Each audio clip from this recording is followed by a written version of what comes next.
पत्थर के सनम तुझे हमने मोहब्बत लिखे जो खत तुझे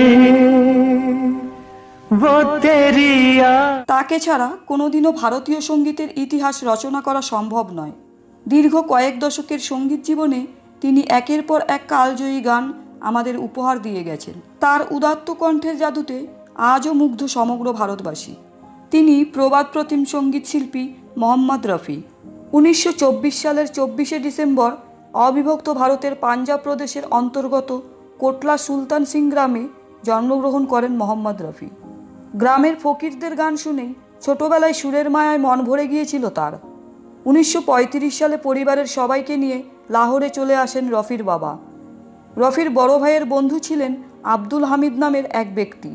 ছোট্ট রফির গানে তিনি মুগ্ধ হয়েছিলেন। তারই অনুপ্রেরণাতে গান শিখতে শুরু করেন মোহাম্মদ রফি। ওস্তাদ আব্দুল ওয়াদিস খান, পণ্ডিত জীবনলাল মাট্টু এবং ফিরোজ নিজামীর কাছে শাস্ত্রীয় সঙ্গীতের তালিম নেন মোহাম্মদ রফি। 1944 সালে বম্বে চলে আসেন রফি সাহেব। পরিচয় হলো সঙ্গীত পরিচালক শ্যামসুন্দরের সঙ্গে। গাও কি গৌরী ছবিতে গান গাওয়ার সুযোগ এলো। সেই সময়কার বিখ্যাত গায়ক GM দুর্গানির সঙ্গে হিন্দি সিনেমার জন্য প্রথম গান গাইলেন রফি। গানটি ছিল আজ দিল হো কাবু মে। 1944 সালে ছবিটি মুক্তি পেয়েছিল। 1944 সালেই প্রথমবারের মতো নওশাদের পরিচালনায় গান করেন মোহাম্মদ রফি। পেহলে আপ ছবির জন্য হিন্দুস্তানকে হাম হ্যায় গানটি গেয়েছিলেন তিনি। আর এর মাধ্যমেই শুরু হয় নওশাদ রফির পথ চলা। এই জুটি উপহার দিয়েছেন অসাধারণ সব গান।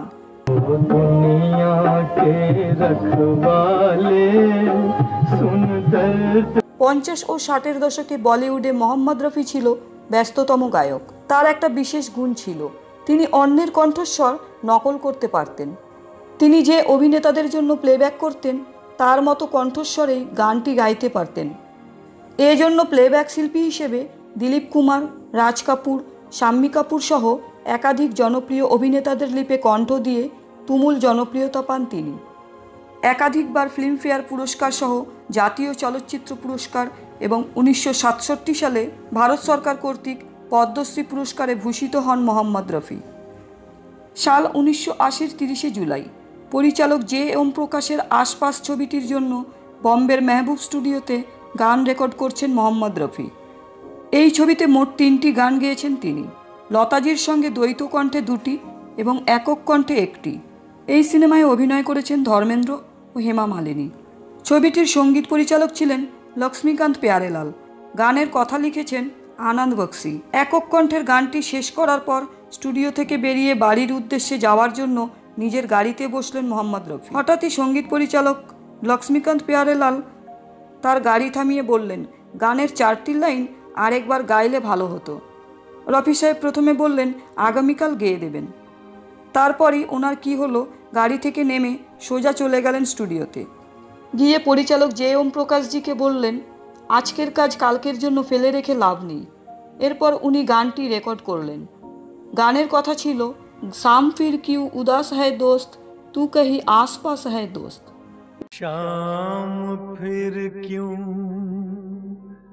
उदास महकी महकी फिजा, आस पास है दोस्त, आस पास है दोस्त। 1980-র 31শে জুলাই সকাল 9টা নাগাদ একটি বাংলা গানের রিহার্সাল চলাকালীন হঠাৎই অসুস্থ হয়ে পড়েন তিনি এবং তৎক্ষণাৎ তাকে হাসপাতালে ভর্তি করা হয়।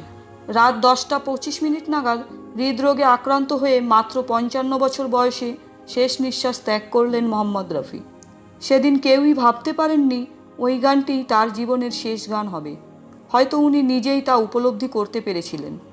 তার মৃত্যুতে শোকের ছায়া নেমে আসে ভারতীয় সঙ্গীত জগতে।